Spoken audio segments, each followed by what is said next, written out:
Bonjour à tous et bonjour à chacun. Bienvenue pour ce nouvel épisode des Clés de la liturgie, nouvel épisode de cette série que nous avons commencée, une série consacrée en particulier à la compréhension de la messe. Et il est un moment, un petit mot qui peut passer inaperçu pour ceux d'entre vous qui vont régulièrement à la messe, un petit mot qui suit le Gloria et que prononce le prêtre, prions.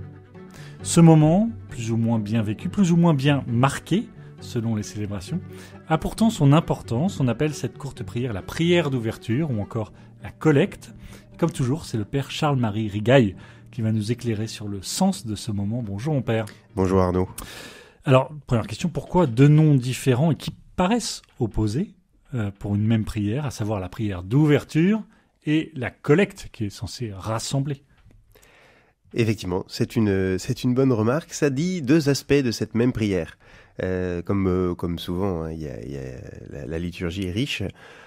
Collecte, ça vient du latin. Ça signifie colligere, ce qui veut dire recueillir, rassembler, réunir. Et donc, c'est le moment où la prière de tous ensemble se rassemble. Un peu comme on rassemble un bouquet de fleurs. Vous savez, chacun vient avec sa fleur, hop, on rassemble et ça fait un bouquet. Donc, on collecte la prière de chacun. Et pendant le début de l'Eucharistie, on a prié, hein, on a chanté le Gloria, on a avant chanté le Kyrie, le Seigneur prend pitié, on a demandé pardon, on a dit merci au Seigneur pour ce qu'on avait reçu et pour sa présence parmi nous, et là, on va prier tous ensemble. D'où le principe de recueillir. Et ouverture, parce que justement, c'est ce qui termine en quelque sorte l'ouverture de la célébration. Tout le monde est venu d'horizons différents, on a chanté le chant d'entrée, on a prié, demandé chacun pardon pour lui-même évidemment, pour le monde, on a dit merci pour soi-même, pour le monde, et à ce moment-là, eh bien, la messe peut vraiment s'ouvrir, et il y a cette prière qui est ouverte, comme vous l'avez dit, par ce mot curieux qui est prions. Moi, ça m'a toujours fait sourire parce que ça fait quand même, 10 minutes, un quart d'heure qu'on est là, qu'on prie. C'est quand même la messe, hein, on prie. Et à ce moment-là, le prêtre dit « prions » et laisse un blanc après. C'est le premier moment où le prêtre s'adresse à Dieu en direct? Alors oui, juste après. C'est-à-dire que le prions s'adresse à l'assemblée et après il va s'adresser à Dieu. Mais alors c'est ça qui est étonnant, c'est que qu'est-ce qu'on faisait avant alors si on priait pas? Eh bien en fait si. C'est-à-dire le prions, c'est un impératif, mais pluriel. À ce moment-là, nous prions tous ensemble. D'ailleurs, parfois on dit prions ensemble. Et avant on priait chacun, maintenant on va prier ensemble. Et le prêtre va dire une phrase qu'on appelle cette collecte, cette prière d'ouverture, qui est la prière de toute l'Église. Il l'a dit parce qu'il faut bien qu'il y ait quelqu'un qui la dise et que c'est lui qui préside cette célébration, mais il l'a dit au nom de tout le monde. Et à ce moment-là, tout le monde a une position particulière, tout le monde est en attitude d'écoute. Et justement, pour qu'on ait un peu d'espace, pour donner de l'importance à cette prière, le nouveau missel prévoit de laisser un temps de silence après ce prions. Avant on le faisait, mais c'était pas écrit. Désormais, c'est demandé. Prions, temps de silence et grande prière de toute l'Église. Donc au moment où le prêtre dit prions, nous, qui participons à la messe, nous sommes appelés à entrer en nous-mêmes. C'est un moment où on doit fermer les yeux, se recueillir, commencer à prier. Prier pour qui, pourquoi? Quelle attitude adopter pour vivre au mieux ce moment? Alors, c'est là que ça pourrait être un petit peu perturbant parce que, justement, ce temps de silence peut donner l'impression qu'on va prier chacun personnellement. Alors, on trouve que c'est peut-être un peu court, parce que effectivement, le temps de silence est pas large. Non, le temps de silence, il est là pour donner de l'espace à ce qui va être dit, pour vraiment qu'on se rende compte que quelque chose d'important est en train de se passer. Et donc, c'est pas le moment de se dire, je vais faire ma prière personnelle, je vais confier les gens pour qui je suis venu prier, etc. Non, là, c'est le moment d'ouvrir son cœur et ses oreilles. La préparation que nous venons d'effectuer dans ce qui a précédé dans l'Eucharistie est là pour tout mettre devant nous. On dépose tout, nos joies, nos peines, nos espérances, et à ce moment-là, une fois qu'on a tout déposé, on est prêt.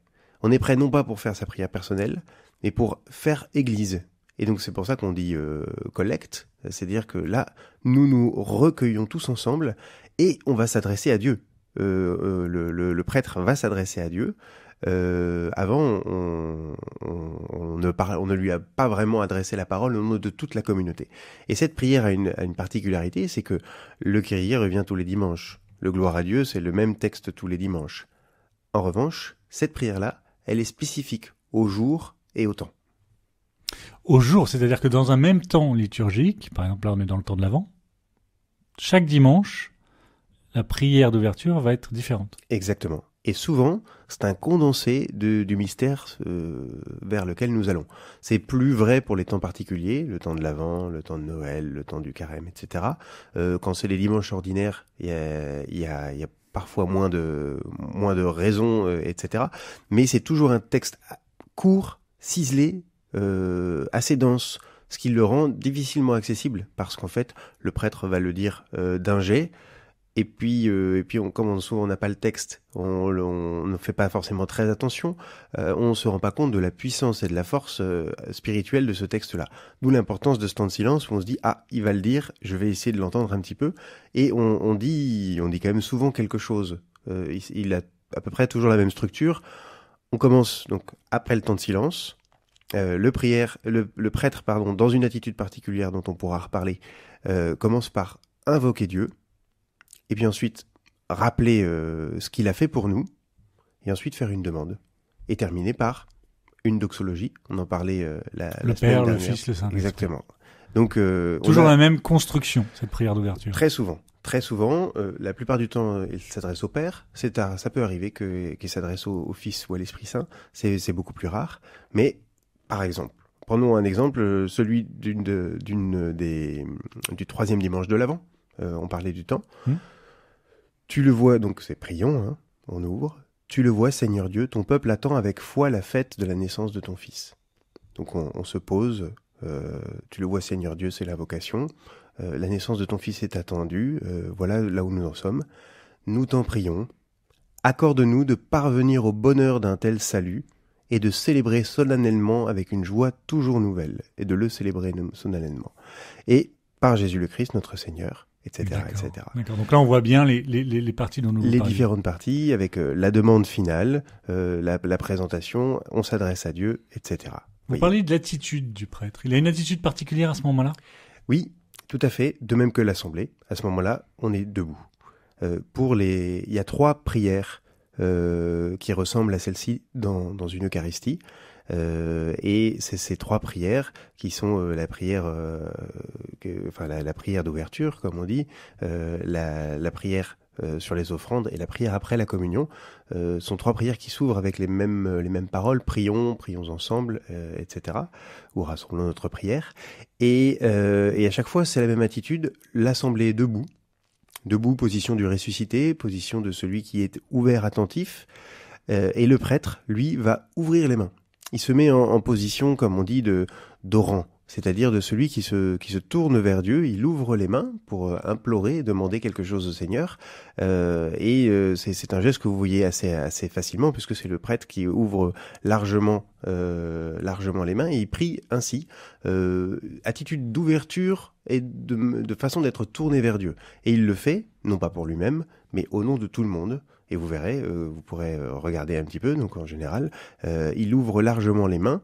Et cette prière qui est cette attitude, qui est l'attitude traditionnelle de la prière. Quand on va visiter les catacombes à Rome, on retrouve des personnages comme ça, les yeux levés, les bras ouverts, et ce sont des personnages qui sont en train de prier. Et effectivement, dans une catacombe, c'est un lieu où il y a des défunts et on demande la prière du Seigneur pour ces personnes qui sont là. Cette prière d'ouverture, elle porte ce nom d'ouverture, vous le disiez, parce qu'elle ouvre la messe d'une manière particulière, et elle ouvre une nouvelle phase de la messe, qui est la phase de l'écoute de la parole, c'est ça ? Exactement. C'est-à-dire que juste après la doxologie finale, donc ce gloire, ce rappel de la Trinité, eh bien, alors à ce moment-là, l'ouverture est terminée, nos cœurs sont ouverts, et on va pouvoir écouter, pas seulement entendre, écouter la parole de Dieu.